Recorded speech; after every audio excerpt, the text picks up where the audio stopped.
Today we are going to study 10th Standard English, first unit 1.1. That is a poem written by Rabindranath Tagore. The title is Where the Mind is Without Fear. Now before starting this poem, I want to tell you about some information regarding Rabindranath Tagore. Rabindranath Tagore was there from 1861 to 1941, and he was a very well-known poet, and he was author of this very famous collection of poems, that is Gitanjali, and was the first non-European to win Nobel Prize in 1913. He was there when India was struggling, and he was poet, musician, artist. He reshaped Bengali literature and music. So this collection of poem was first composed and written in Bengali first. After that, he translated it into English. And this poem that we are having to study is from this one of his collection from Gitanjali. And this poem is that it was a very this collection was widely and vastly read by the people at those times. Let's read now. Where the mind is without fear and the head is held high, where knowledge is free, where the world has not been broken up into fragments by narrow domestic walls, where words comes out from the depth of truth, where tireless striving stretches its arms towards perfection, where the clear stream of reason has not lost its way into the dreary desert sand of dead habit, where the mind is led forward by thee into ever-widening thought and action, into that heaven of freedom, my Father, let my country awake. Very meaningful poem it is. Now it is said that when your mind is free, without fear, your head is held high. That means when you are free from all kinds of pressures and worries, your head is having brain in it, right? And so with brain all activities we perform, right? Thinking is there and all other actions. So first, if our mind is fresh, our actions will be fresh, actions will be good, our thoughts will be good, and that's how we held up our head high.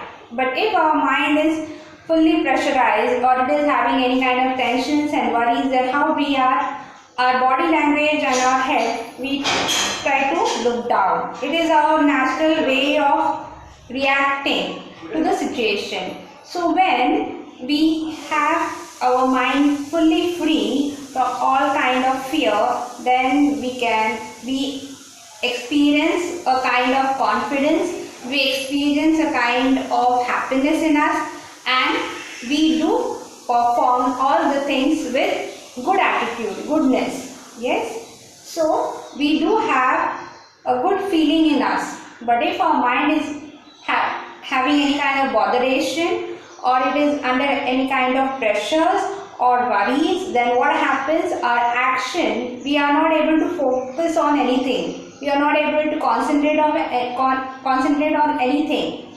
And so if we are not focused and we are not concentrating on whatever we are doing, whatever actions we are performing, or whatever responsibility we are doing, then what happens? It impacts that whatever we do. Yes, so our performance becomes less there. We cannot give up our 100%. So that's why if our mind is in a state of fear, then these all things follow. It affects in every area of our performance and progress. So we will not able to progress. Our progress will be stopped there, or it will be affected by this pressure. So we know that when mind is without fear, what poet is telling us? Where the mind is without fear and the head is held high. Now he was there during the period when India was under British rule. People were having this fear in the minds of them related to the surroundings. So they were not free to express their views and opinions. Yes. So there was a pressure on them, and because of it, many of the common man during those times have been under much kind of pressure, and common man was affected, his life was affected. So there was a fear in the minds of people that if we will do anything, then we will be harassed or we will be punished. So that's why the poet wanted to tell the people that when this fear will not be there, and what will happen when fear will not be there, then your performance will be good. So you should not be afraid of any wrong things. You should face it. It was a message behind these lines.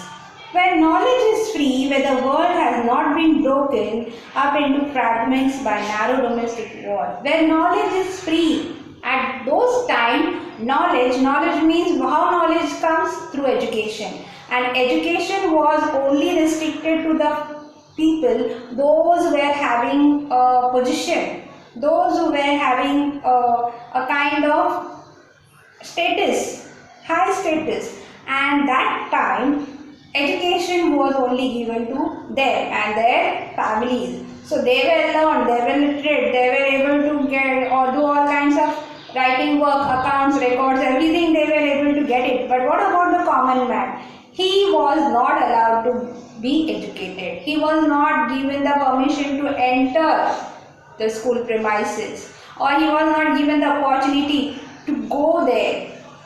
So at those times, the social reformers who came up there in India, very famous name was Mahatma Jyotirao Phule.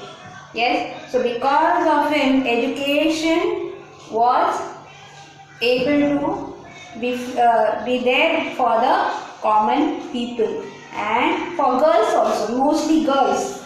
Girls were not allowed to go into school because of the narrow mindsets. At those times, these narrow domestic walls was there. That means people were having the different kinds of views and opinions, and they were having the differences between the classism and casteism. It was prevailing in those times, and because of that, what happened was people, even if there were so many in India, so many there, but they were not united. They were not united, they were different. They were, in spite of them, they were living together, but there was a difference and there was a division of it.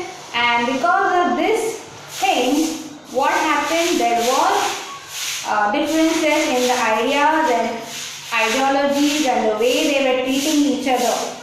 Understood? So there was a difference. There was a difference of casteism. There was a difference of classism. And because of it, what happened? People, they were not giving importance to humanity, but they were giving importance to this all old traditions and old beliefs that they were having. And because of it, they were very far from each other. So this was a narrow mindset. This was all different kinds of bad things which they were doing, and because of that, they were not able to be united. So poet wanted to tell people during those times, he was knowing that my work, whatever I am writing, it will be read by someone, and it will help them to change their mindset. So he wanted to give them the message that please try to change your narrow mindset. Keep it broad, make it open, be free. Understood? And try to behave in a nicer way. Leave all the old traditions and old things that was continuing, which was not able to be a progressive for them in their lifestyle. So he wanted to give this message. After that, let's come to the next part, that is where words come out from the depth of truth, where tireless striving stretches its arms towards perfection. Where words come out from the depth of truth. Now truth is if we are trying then or to summarize or to know the meaning of truth. Truth is truth. Truth means the fact, the trueness, the true things, that we call it truth. Understood? And this morals and values that we have learned till now, everything is based on truth, right? Trueness. So we are taught that you should not tell lies to anybody. You should not do anything wrong. You should always speak truth. Yes. So what this truth is? Truth is a phenomenon which helps us to be progressive, which helps us to be in a good side only. It never lets us down. Whenever things are there in front of you, you should always be supportive to the things that are true, rather than to give support to the things that are false or fake. So we should, if a person is doing all kind of or saying any false things for a longer time, what happens? People stop believing him, because they come to know that this person is always doing or saying something false. So they will never believe. But if a person is telling truth always, so that is our, in our habit, we are habitual to speak truth only then. We never speak lie. And truth is truth. So what is truth here? Truth is to behave very in a nicer way, to be always in a good side.